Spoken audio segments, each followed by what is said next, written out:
Raider Nation, in our week 4 matchup, we got the Chargers. We're heading to our home away from home down in Southern California in SoFi. I know the Raiders are going to run deep there, so I know we're going to represent well. I'm excited for this game. This game's huge. This game's huge for a lot of reasons, not just because we're coming off of back-to-back losses to the Bills and a tough one to the Steelers, but at the same time, statistically, 1-3 teams that start the season 1-3 only have about a 5% chance of making the playoffs. You hate to say that this early in the season, a game is so important and is so crucial. But if you just look at that statistic, this game's huge. So I'm excited for it. I'm stoked for it. I'm going to be glued to the TV.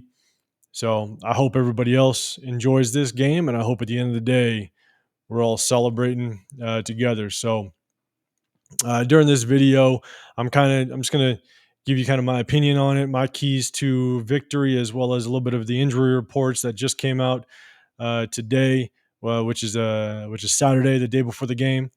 And so, with that being said, some of the injuries that are going on, Chargers are suffering some pretty good injuries. They got some injuries that could really play a pivotal role in the outcome of this game. So, as of right now, defensive end Joey Bosa is rolled out. Safety Derwin James, running back Austin Eckler, as well as the Chargers center Corey Lindsey, which was a Pro Bowler last year. So you look at some of those injuries, that's pretty substantial. It's going to be an interesting task for the Chargers to be able to kind of work their way around those injuries and see how they can kind of devise a game plan.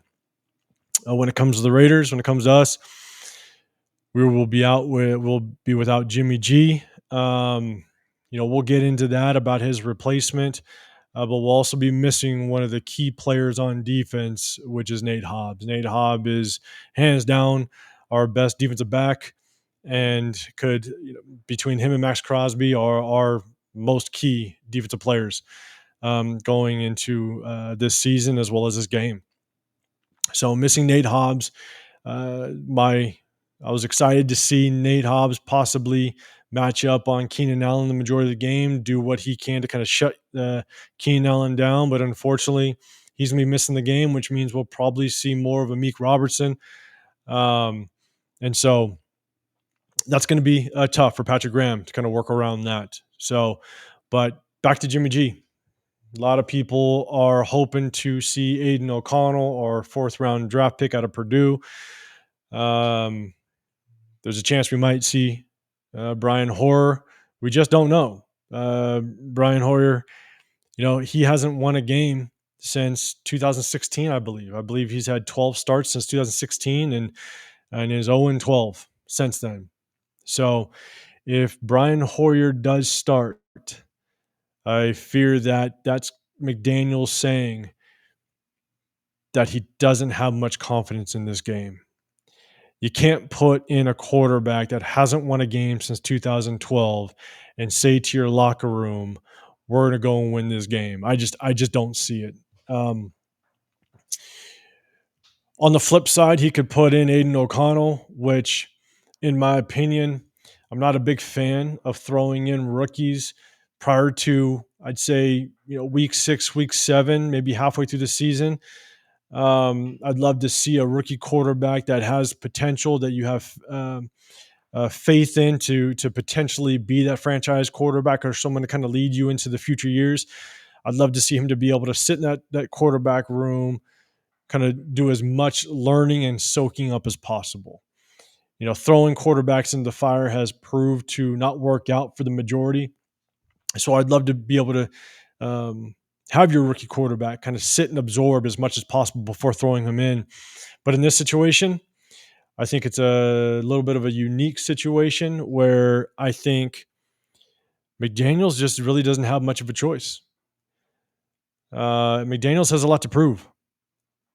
There's a good chance this is McDaniels' last shot to be able to prove that he could be a head coach, that he could be that offensive coordinator that everybody touts to be one of the best. And so he brought in not only his guy, Jimmy Garoppolo, which has not led to much improvement of the offense, and he drafted an additional quarterback out of Aiden O'Connell, and that's his guy. He's got to go with it. I don't necessarily like it because I think Aiden O'Connell does have potential based on what we saw in preseason. Now, again, I know it's preseason, but you saw some flashes, you saw some good things, and I think that if McDaniel's has a shot to kind of win this season, I think he needs to show that his choice in drafting Aiden O'Connell was the right choice. If we continue with Brian Hoyer and we completely tank, I think that's the end of McDaniels. I would hope that's the end of McDaniels, not just with the Raiders, but there's a really good chance that McDaniels does not find himself another head coaching job. I mean, he tried in Denver, that failed miserably.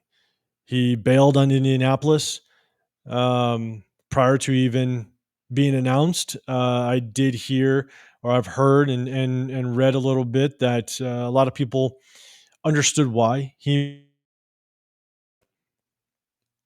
If you fail with the Raiders in this season, there's a good chance you won't have an opportunity as a head coach in the future. That's just my opinion, but that's why I think, as much as I don't necessarily like it, I do think that McDaniels has to put in Aiden O'Connell as quickly as possible if Jimmy G can't go and he is ruled out. So to prove that he is that offensive coordinator, he is that offensive guru that everybody has touted him to be. Because it would be one thing if Aiden O'Connell was going in and had nothing to throw to, had no targets, had no help.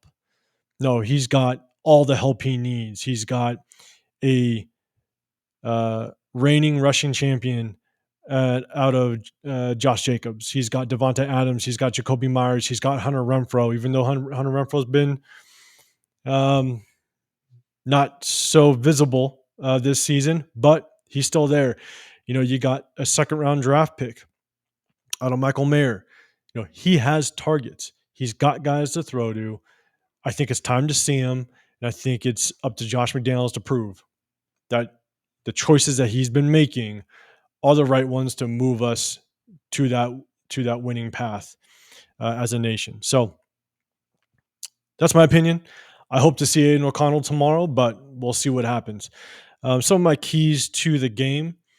If we look at just the offensive side, I think it's pretty clear to a lot of people that follow the Raiders fairly closely. We have to win the time of possession battle. We have to. We're currently we're second to last in time of possession when it comes to the offense. That kills our defense. You know, our defense is not in the top tier. Not to say that there's no fault of their own, but it's not easy when you're on the field close to 75% of the time. It's just not. So I think we need to win the time of possession battle. We need to minimize the turnovers. Jimmy G's not playing, but he is leading the league in interceptions.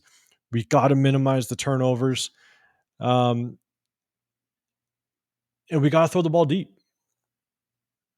We need the deep ball. We knew this going into it. Jimmy G is not a deep ball guy, but we need to show it. We got to throw that ball deep 6 to 7 times on Sunday.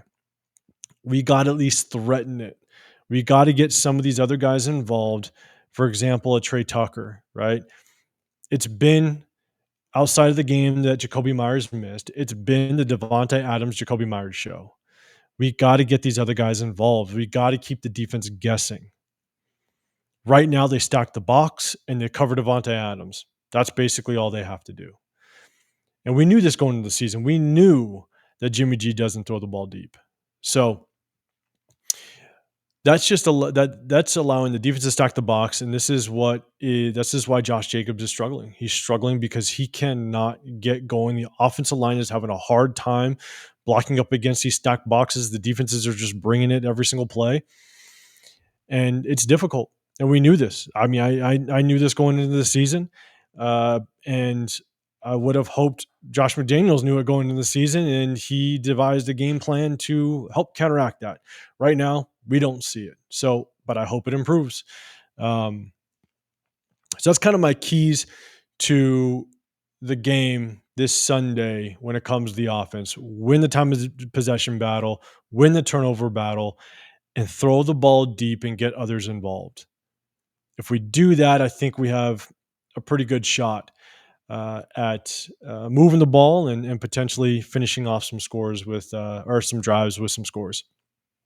When it comes to the defense, I think we got to bring pressure early. We got to bring pressure early. We got to get Herbert uncomfortable. We got to force him to move away from the pocket, pin him to one side. If he escapes the pocket, that basically shuts off half the field. Got to bring the pressure. We got to make sure that we get to Herbert and get to him early. And one of the ways, and this is one of my other keys, and one of the ways to do that is move Max Crosby around. Move him around. Don't stick him on one spot. The Chargers have a great left tackle at Rashawn Slater. He's a great left tackle. But if we move Max Crosby around, one of the benefits of the defense is you can move yourself around. One of the benefits on defense is that you can take a DN and move him inside and move him inside, then move him back outside. But when it comes to offense, the offensive line stays put. Your left tackle is your left tackle. Your right tackle is your right tackle. But on the defense side, you get to move around. Move Max Crosby around. Keep that offensive line guessing. They're going to want to chip them. Make sure that offense has to take that extra 3-4 seconds to evaluate what the defense is doing, get an audible in. Those are the best ways to be able to get an offense down into that 3-4 second range on the play clock. And now they're panicking. They can't get to that audible. They can't get to that adjustment. And you cause them to call some unwarranted timeouts, or you get some delay game calls. So move Max Crosby around. Keep them guessing. And if you do that, in my opinion, head coach of the Chargers, Brandon Staley, make him screw up. It's really that simple. He's gained a reputation of just being extremely unorthodox and doing things that make you scratch your head a little bit. He pulled it off last week. They played the Minnesota Vikings, and he went for it on fourth down when they had the lead with 2 minutes left in their own territory. Not sure why he did it, but that's what he does. That's what he does as a coach. He makes calls under pressure that a lot of people don't understand. So force him to make those calls. Force him to make those calls. Force him to make those mistakes that will, in turn and hopefully, benefit us. And as I say that, force them to make those calls, which means defense, you got to be on your toes.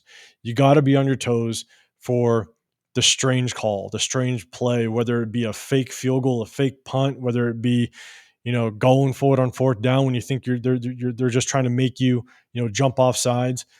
Stay on your toes the entire game. Be prepared for him to make that strange, that weird, out of the box type of call. So I think if we do those things, I think that gives us a pretty good chance at winning the ball game or being competitive. So obviously, being a diehard Raider fan, I hope we come out with a victory, because I'll tell you, 2-2 sounds a million times better than 1-3. So again, I appreciate you guys sticking around. I hope you guys like the content. I hope you guys like the message that I'm putting out there. If you do, hit that subscribe button, hit that notification. I'll be sending out videos every single week, kind of keep you updated on the upcoming games, a little bit aftermath on the games, roster moves, injury reports, so on and so forth. Any local events that are going on or events that are going on around the country with the nation. I'm going to try to keep you guys updated as much as possible. So appreciate you. Until the next time, Raider Nation, I'm out.